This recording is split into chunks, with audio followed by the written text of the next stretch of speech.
Thank you for coming. I wish to speak with you both in a place where privacy was assured. We quite understand. What was it that you wished to discuss?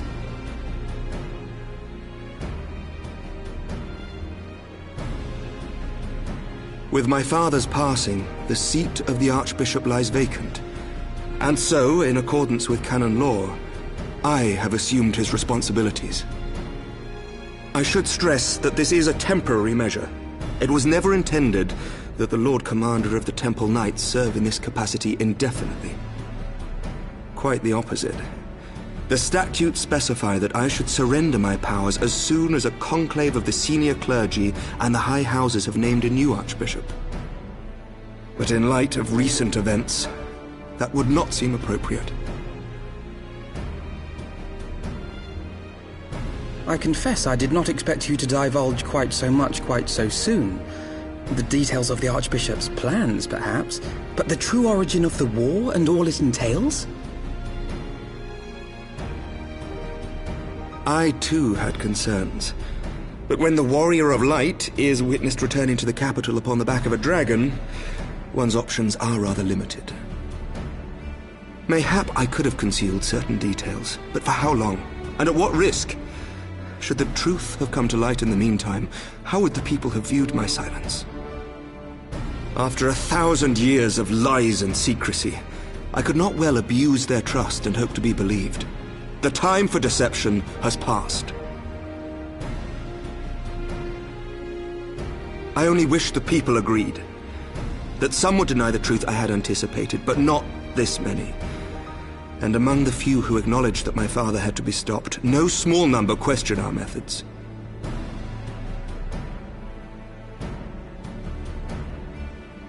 they suspect a coup, it will not be long before some turn to violence. It has already begun, and that on both sides. Men and women of the cloth are being harassed in the streets. Some have even been assaulted in the Broom. Hilda and her people have formed a watch to help us maintain order, but such measures will not prevent the unrest from spreading. For all our talk of peace, the people remain frightened and confused. For their sake, we must bring the Dragonsong War to a definitive end.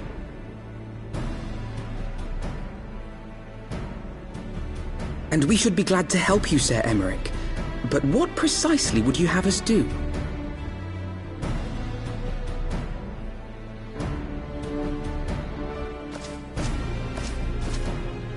We wish to treat with the dragons of Annex Trine. To that end, I would trouble you for an escort and an introduction.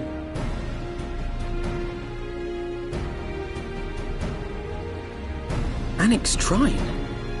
You would speak with Vidofnir, then? We must needs open a dialogue between our peoples.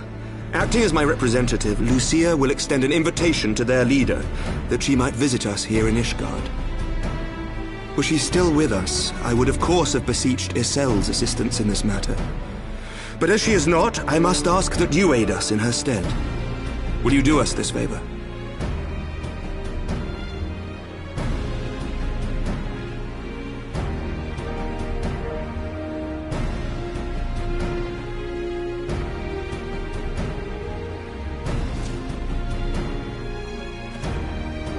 Thank you, my friends.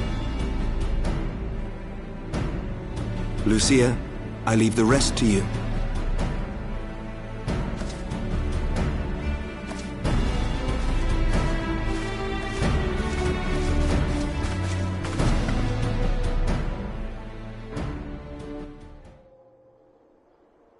In the wake of the Archbishop's fall, the nation of Ishgard trembled, the faith of her people shaken to its very core.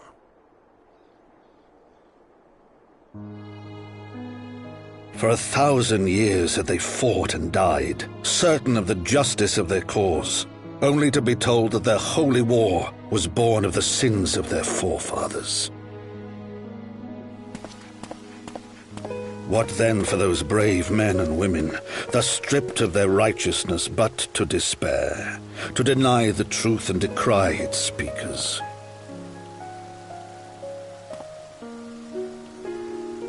And what then for those whom they defamed but to hope on, to have faith in a brighter tomorrow?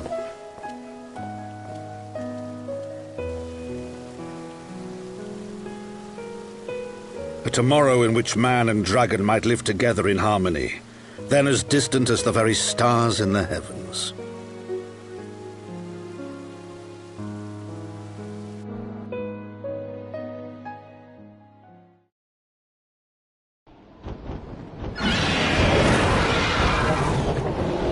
Yet while we dared to hope, deep within his lair the enemy lay, gathering his strength.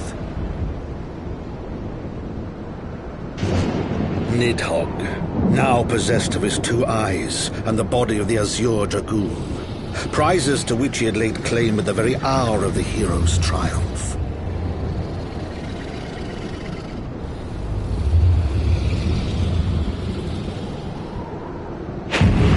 As desperately as we sought the solace of peace, the great worm craved the misery of war. Nor was he alone in his misbegotten desire.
I'm terribly, terribly sorry to have kept you all waiting.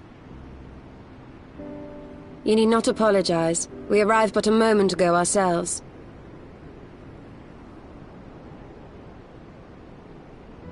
Pray, allow me to introduce Kryle, who has recently come from the Sharlayan motherland. She has generously offered to assist us. Oh, please, think nothing of it. A trip to Eorzea was long overdue. You must be the Warrior of Light. Yes, you certainly do look the part. A pleasure to meet you at last, miss.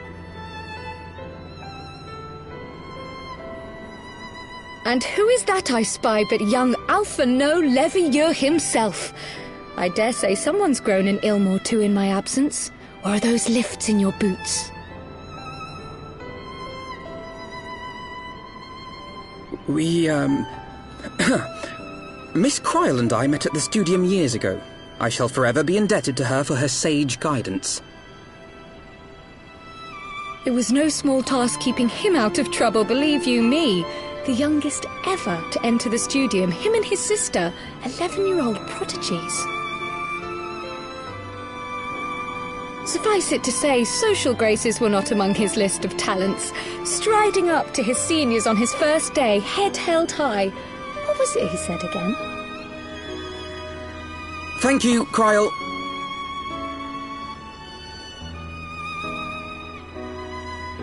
For what? I haven't finished yet. Would you care to attempt a more dexterous deflection? Mayhap we should save this delightful conversation for a more fitting occasion, when pressing matters do not demand our undivided attention. A bit much, but better. I can tell you have been putting your skills to use here in Eorzea. Henceforth, I trust you will dazzle me with your eloquence at the first time of asking.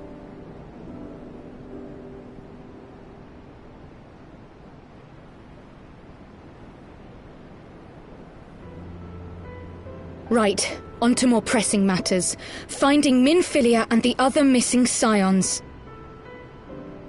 I gather you have new information to share with us. A new approach, actually. Tataru recounted the tale of your escape, and it gave me an idea. Simply put, assuming Thancred left some manner of trail when you whisked him away, as is almost always the case with teleportation magics, I am confident I can find and follow it. Then what are you waiting for? The wherewithal to do it. The fact is, my abilities aren't quite up to the task. Not in themselves, anyway. If I had Master Matoya's crystal eye, on the other hand... Then let us all call on her forthwith. I think it best that you explain your plan to her in person.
Oh.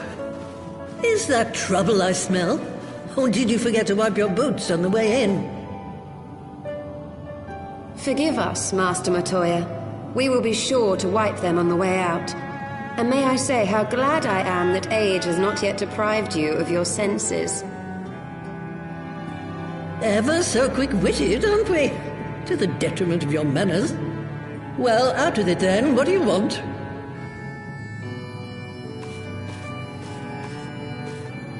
Pray, allow me to introduce myself, Master Matoya. I am Kryl, of the students of Baldessian. I hope you will excuse our unannounced visit. Baldessian, you say? Oh, yes. The old coot set up shop on the Isle of Val, didn't he? Regrettably, our Order's headquarters and the Isle itself were obliterated by a magic of immense power. I have the blessing of light to thank for my own preservation. Croyle, you too possess the Echo. Well, yes, of course I do. Our Order is devoted to uncovering the mysteries of Hydaelyn and interpreting her will, particularly through the study of her gift to us. It was in the course of these studies that I met and subsequently befriended Minfilia. She and I have rather a lot in common. I had no idea. You weren't supposed to. Not that I wanted to deceive you, you understand, but precautions had to be taken. Yes, that's all well and good, but you still haven't told me why you're here. The students of Baldessian are gone, and there is naught I can do to change that. But the signs of the Seventh Dawn can yet be restored, and my dear friend found. You have in your possession an ancient crystal of light, one you call your crystal eye. I believe I can use it to focus my abilities and locate one of the missing scions. And there I was, thinking you might want to make use of my years of experience. Oh, wait here.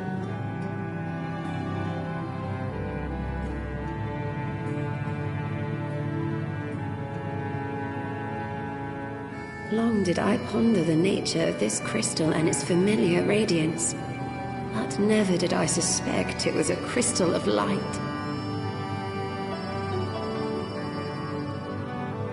On the cusp of an umbral calamity, souls blessed with the power of the Echo invariably appear. To aid these, her chosen warriors, Hydaelyn bequeaths to each a slither of her strength in the form of a crystal of light. But as her strength wanes, so too does the potency of her gifts. This crystal, born of an earlier era, is infused with a power far greater than those of this age. You could travel the length and breadth of the land and not find a crystal even a fraction as pure. Its value is beyond measure, as are the risks inherent in its use. No two manifestations of the Echo are alike. I, for example, can converse with beings of every shape and size, excepting beasts, contrary to what others would have you believe. Language has nothing to do with it, of course. Rather, I am sensitive to the whispers of the soul. Their intent, their very essence even, the traces of which serve to guide the elementals to Y'shtola. Far-fetched though it may sound, I believe that with your crystal eye, I may be able to pick up where they left off and follow the remaining trail to Thancred. That is, if I have your permission.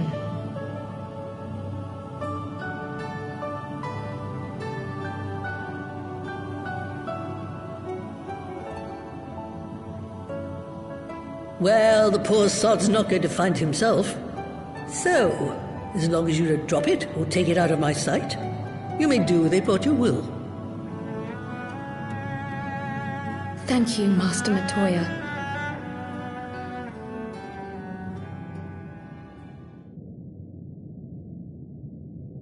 Then let us begin.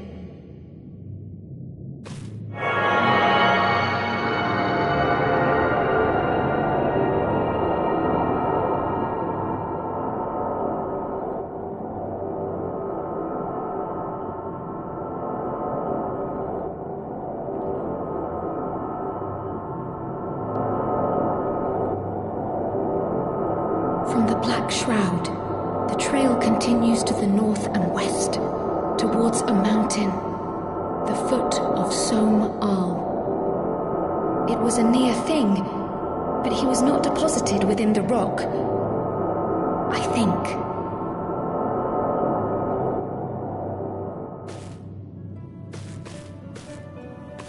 hunters of Tailfeather know those lands well. I say we begin our search there.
Thancred! It could be Thancred! We must hurry!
This day, we reclaim the reins of history. This day, we rid ourselves of the Ascians forever! Fools playing at heroes, all of you. Is this how you believe you can save your world? We can and we will, Ascian. You shall see. Or perhaps you will not!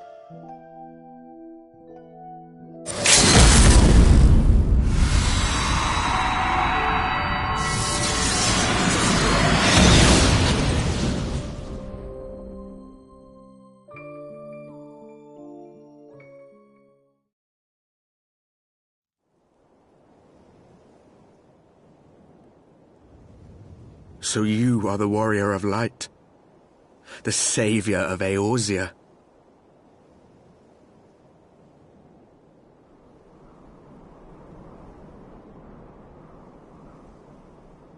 It's a wonder you didn't come sooner, what with the primal and all.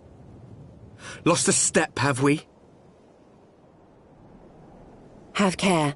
The ether moves strangely around him. It would seem we share a common enemy. Mayhap you would tell us who you are.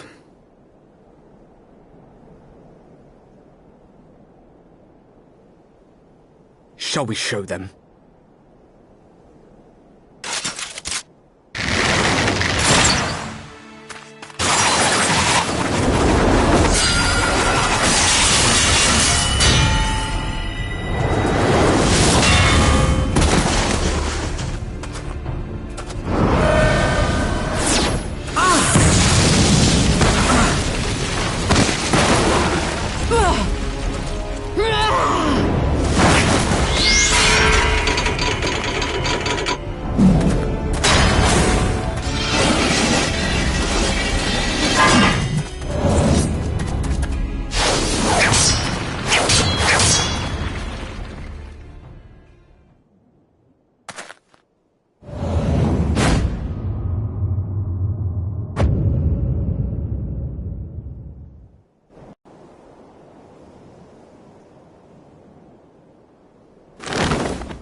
Not very sporting of you to interrupt. But so be it.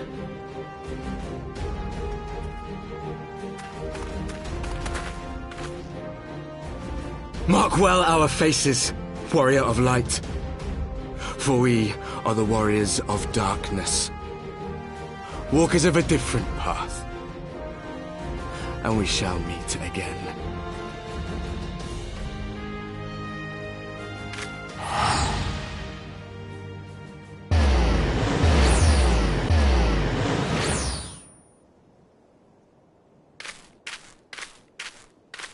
Warriors of Darkness? Really?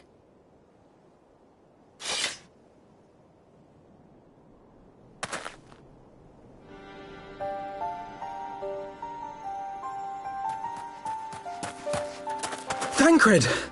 Are you all right?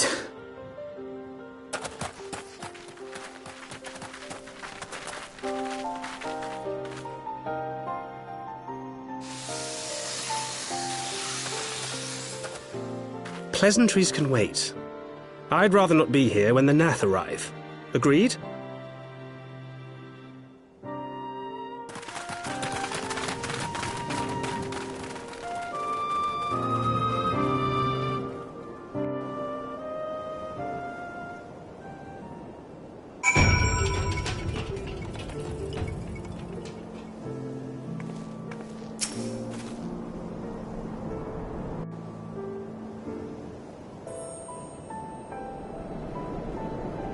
Suffice it to say, our reunion was not at all as I pictured it. Waiting until the last instant to join the fray. 'Tis plain you have not lost your appetite for the dramatic. My appetite for the dramatic? Have you forgotten the circumstances of our parting? The heroic last stand, the tunnel filling with light, and then... Had I known you intended to use forbidden magics to deliver me to some god's forsaken wilderness, I would have thanked you in advance. Thancred.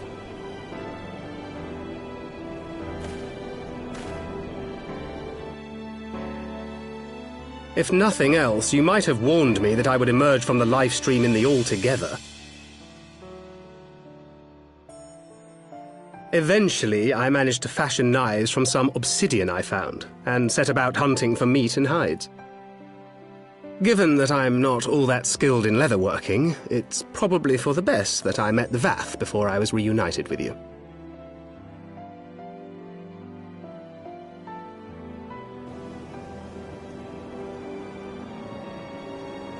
So you were the fleshling clothed in skins of whom the storyteller spoke? A description which fit me as ill as the skins themselves. Happily, I was able to trade with the Vath for garments better becoming a man of refinement. From them I learned of Ravana, and of the great warrior who had once laid him low.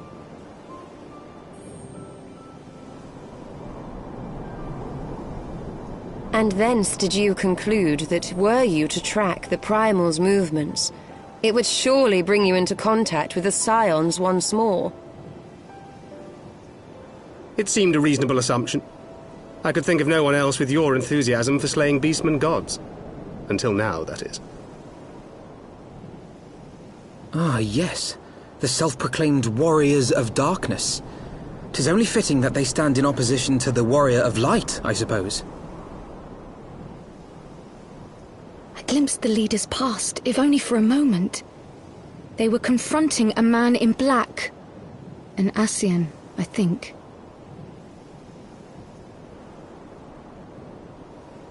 If these warriors are capable of doing battle with Ascians and Primals both, they must be possessed of powerful protection. Protection not unlike the Echo.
even as the Scions celebrated the return of a long-lost friend.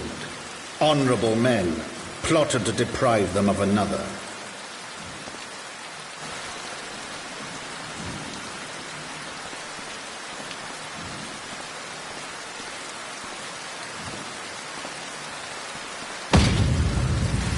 Honorable men, to whom Sir Emmerich was no hero, but a scheming patricide.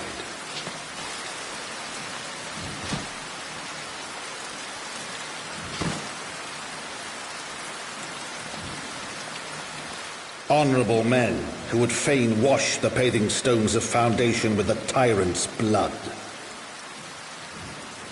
Honorable men whose knife in the dark was the spark which set the city aflame, and who sang as it burned.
I do not mean to diminish our accomplishments, but until we identify the ones who ordered the fires set, our work is far from finished.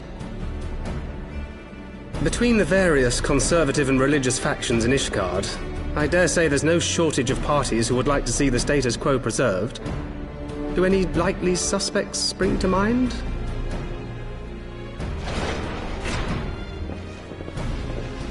Far too many to count. Lord Commander, your wounds. Are healing well. Thank you. Time is of the essence. Lest we forget, these men would sooner put their own city to the torch than see it change. When our enemies learn that we have apprehended their arsonist, there is no telling how they will react.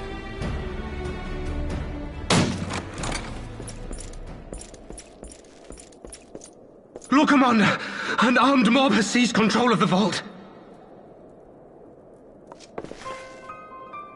And now we know. Tell us what happened, sir. Spare no detail.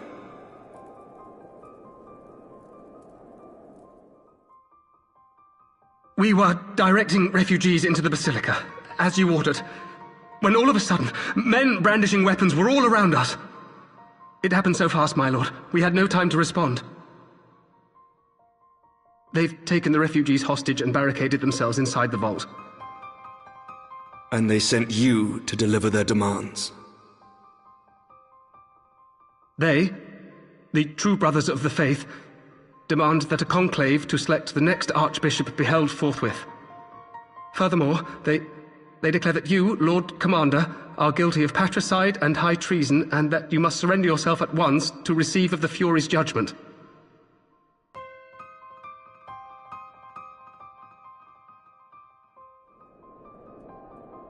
Ridiculous! I mean, do they honestly think that executing Sir Emmerich would change anything? That the truth will somehow die with him? These fundamentalists rage against the passing of the old ways, unable to accept there can be no going back.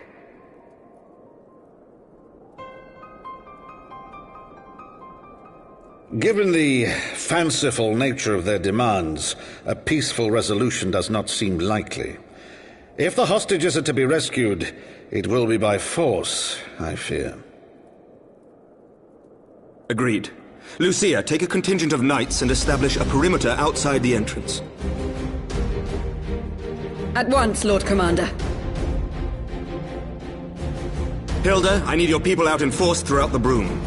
When word spreads of the situation, the friends and family of the hostages may try to take matters into their own hands. I will not give these militants more targets.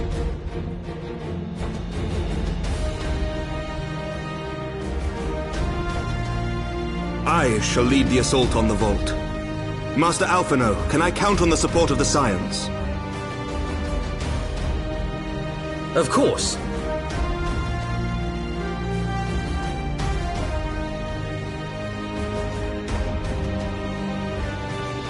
We are in your debt.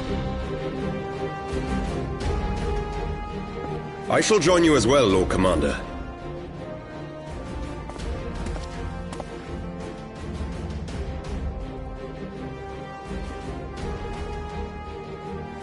Your assistance is most welcome, Lord Atwarel.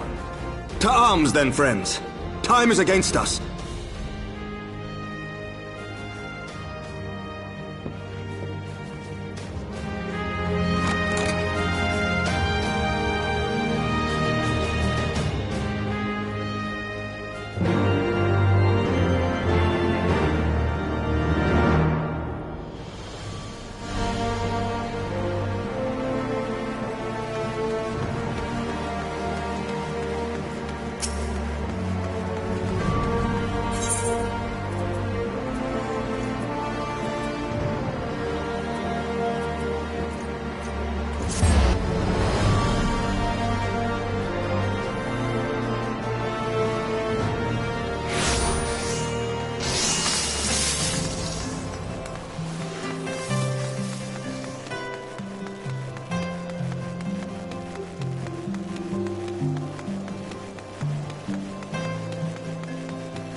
with you!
You underestimate me!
This knight does not yield!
Where is he?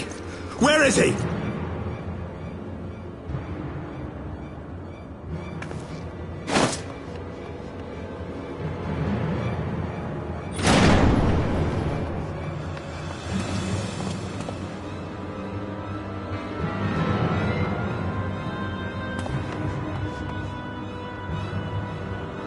Come no closer!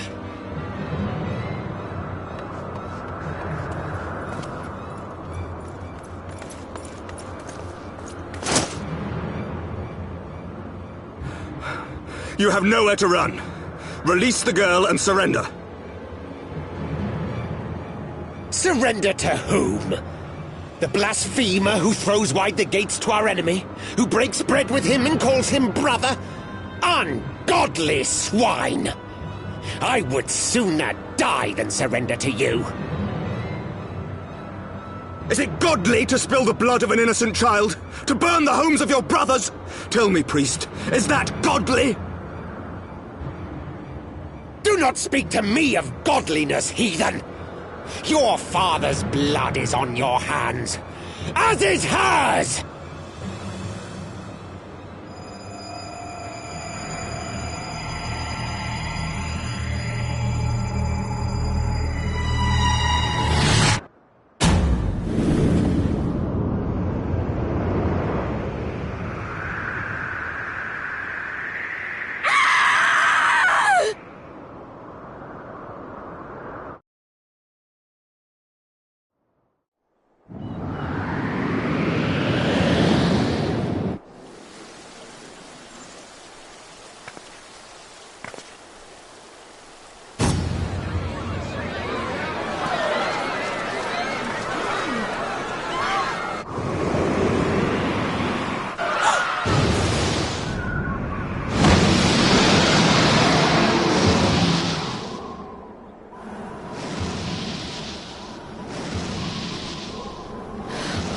What?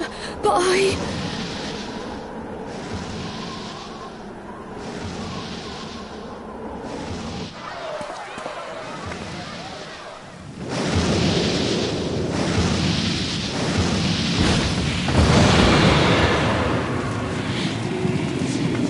Vidofne!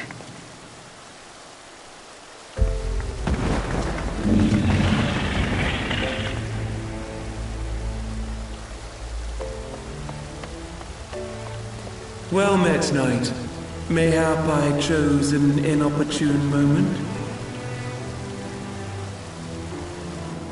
Not at all. Pray forgive us this most unworthy reception. We are honored to have you with us, and right glad of your aid.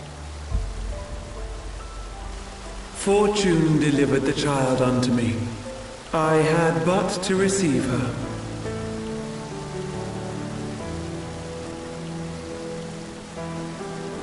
Thank you for saving me. Thou art welcome, child.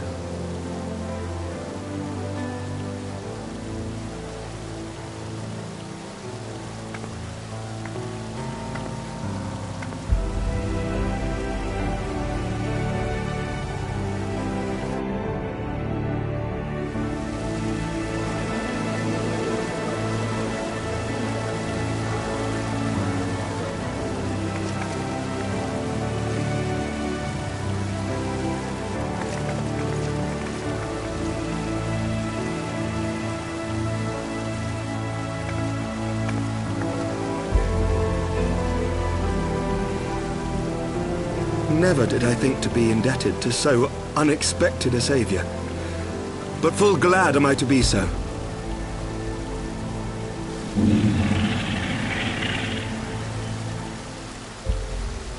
Friend of Izel, warrior of warriors, I had hoped to meet with thee.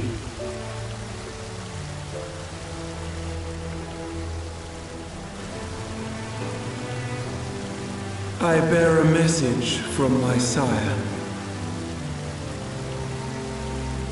From Freysfelder?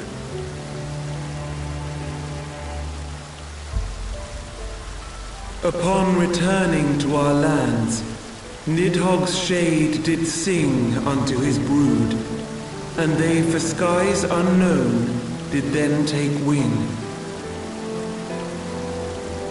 This thou must know, for your fates are inextricably bound.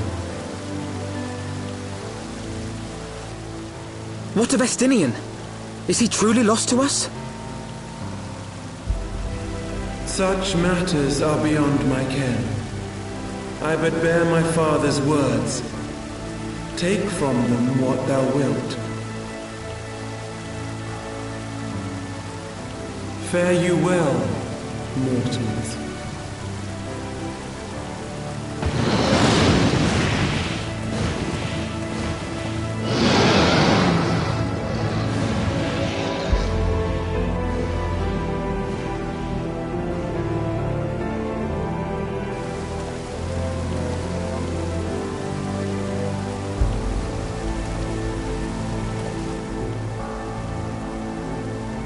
So it is as they say, then. A great white dragon swooped down from the heavens to rescue an innocent child. A most unexpected turn of events, but not an unwelcome one. The people will not soon forget this day. Yet how will they choose to remember it, Sir Emmerich? And will these events serve to bring man and dragon closer together, or drive a deeper wedge between brothers? After 1,000 years, the world these men once knew is changing, and with ungentle swiftness to boot.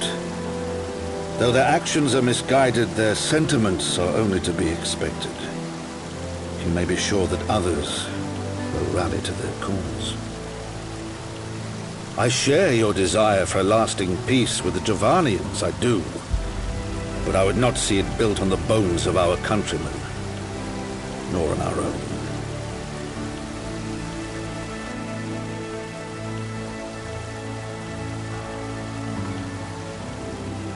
I see much of Horsefar in you, and I could not bear to mourn the passing of another son. Lord Edmund.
That Vidofnir should chance to arrive even as the girl fell. Truly, I could not have planned it better myself.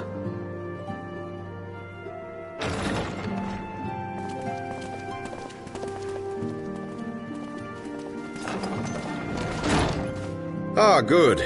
We were afraid you might have left.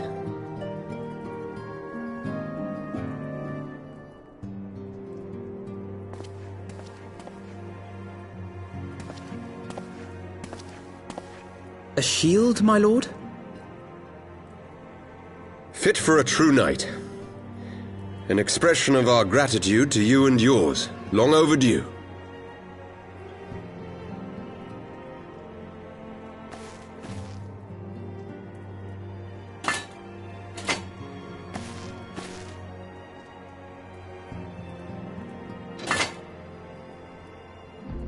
But there is something else I would discuss ere you part.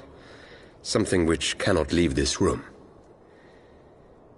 My father will soon step down as head of our house. Sir Emeric was not the only one to fall under suspicion following the death of the Archbishop. There are some who believe my father complicit in a coup d'etat. Thus he intends to renounce his title to absolve our house of suspicion and secure the support of our peers. Surely there must be another way to convince houses Durandare and Zemail. So I said to him. Alas, he will not budge.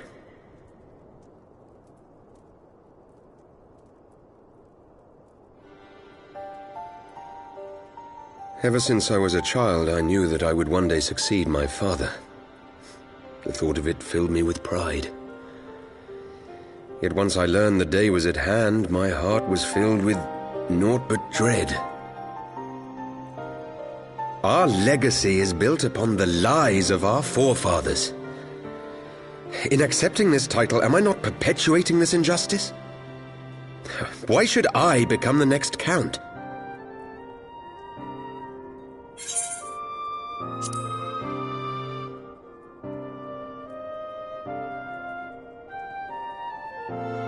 You sound just like him. Aye, I suspect that is what Horschiffon would have said. To aid those in need. When you look on that shield, I trust you will remember his words. And should I once more find my resolve wavering, I ask that you show me the way. You are a sister to Horschiffon. Will you be a sister to me as well?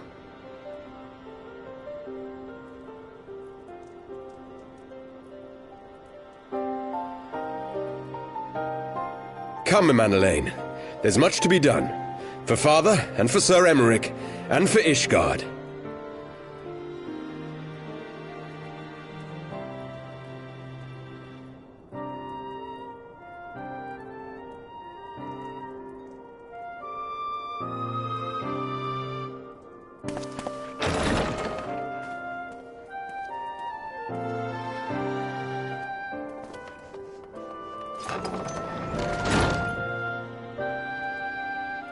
To think we share the same blood. Pray excuse us.